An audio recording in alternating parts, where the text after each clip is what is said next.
Bonjour, nous sommes négociateurs professionnels. Nous avons inspiré la série qui met en scène Eric Beaumont. Ensemble, nous allons décrypter les épisodes de Ransom. La négociation n'aura plus aucun secret pour vous. C'est parti.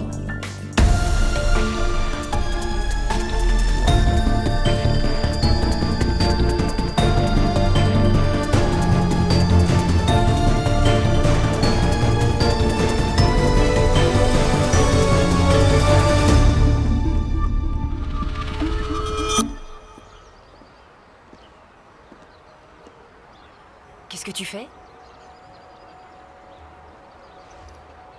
Une micro-sieste de 90 secondes. Une micro-sieste? Ça recharge les batteries quand on dort que 3 heures par nuit. Tu dors que 3 heures? Alors, Eric réalise une micro-sieste. En négociation, une donnée importante est la gestion de l'énergie.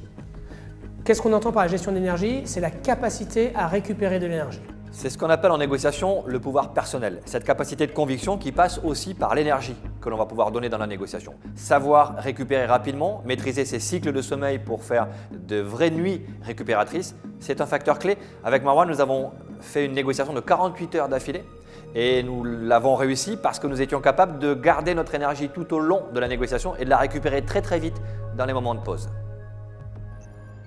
Avez-vous analysé le sang? Oui, le prélèvement est compatible. Le temps de réponse est... Voilà. Une récompense. Réponse immédiate, ils sont pressés de communiquer. À combien est-ce que vous l'estimez?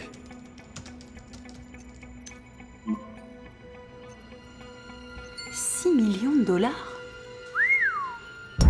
Bien, à ce moment-là de l'épisode, le criminel va demander une récompense à Eric Beaumont. Il lui a prouvé qu'il avait le sang qui correspondait au malade et il lui demande de se positionner sur une récompense. Et là, Eric pourrait tomber dans le piège de lui faire une première proposition. On ne fait jamais de première proposition en négociation. Au contraire, Eric va retourner la situation et demander au criminel « Qu'est-ce que vous avez en tête ?» Il n'a pas 6 millions.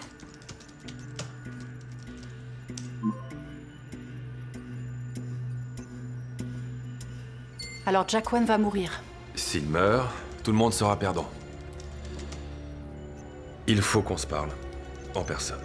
Alors pourquoi il est important de ne pas émettre une première proposition? Simplement parce que vous n'êtes pas dans la tête de la partie adverse. Si par exemple, vous proposez 2 millions, dans le cadre d'une négociation commerciale, sociale ou même d'un kidnapping, mais que le ravisseur ou la partie adverse s'attend simplement à recevoir 100 000 $, vous perdrez 1,9 million. Où est mon argent? Il n'y en a pas, Marie. Il n'y en a jamais eu. Vous mentez. Je ne crois pas que vous vouliez faire de mal à qui que ce soit, et surtout pas à quelqu'un de bien comme Jaquan Lewis. Pourquoi? Lui a de la chance. Vous savez de quoi mon fils est atteint? La chance, c'est différent pour chacun. Jaquan a perdu son père quand il avait 6 ans. Vous voulez que je le plaigne? Gabriel a toujours l'affection de ses 2 parents. C'est pas mon affection qui empêche mon fils d'avoir des crises et d'avoir mal. La mort de Jaquan ne lui apportera rien. Son argent peut le sauver. C'est un joueur de baseball. Il est riche. Son contrat a été annulé. Dès que l'équipe a appris qu'il était malade. Ils ont même annulé sa prime à la signature. Vous vous êtes tellement précipité quand votre ex-mari a trouvé un donneur que vous n'avez pas cherché plus loin. Alors c'est terminé. Marie, vous êtes une trop bonne mère pour laisser Gabriel tout seul. Je suis pas une bonne mère. Je peux même pas prendre soin de lui. Je peux vous aider si vous m'écoutez. C'est trop tard. J'étais au téléphone avec Bradley Blair de l'équipe des Bourbons il y a un instant. Il a l'intention avec d'autres joueurs de mettre en place un fonds fiduciaire pour votre fils. Une somme importante pour qu'il bénéficie du traitement dont il a besoin. Pourquoi il ferait ça? L'argent ne sera versé que si Jaquan a sa greffe de moelle. Alors un cas typique de solution innovante. Eric annonce à la preneuse d'otages qu'un fonds va être créé pour venir en aide aux 2 enfants. Alors qu'est-ce que c'est une solution innovante? C'est être en mesure justement de sortir du problème et de trouver une solution qui soit en dehors de ce qu'on pouvait imaginer. Pensez à ce que ça représente. Aider Jaquan, c'est aussi aider votre fils. Tout le monde reste en vie. Et Gabriel aura un avenir. C'était pas ça que vous vouliez pour lui?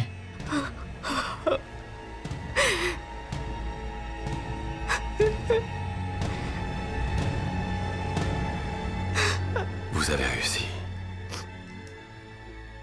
Oui. Il va s'en sortir. Vous avez réussi, ça va aller. Et c'est toute la différence entre une position et un enjeu. La position de la preneuse d'otage, c'est d'avoir de l'argent. Son enjeu, c'est de sauver son enfant.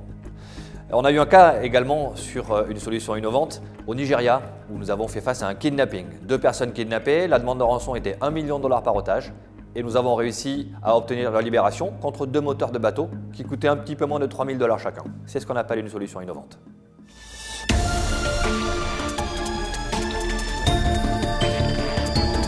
Désormais, vous êtes prêt à négocier. On se retrouve très vite pour un prochain décryptage.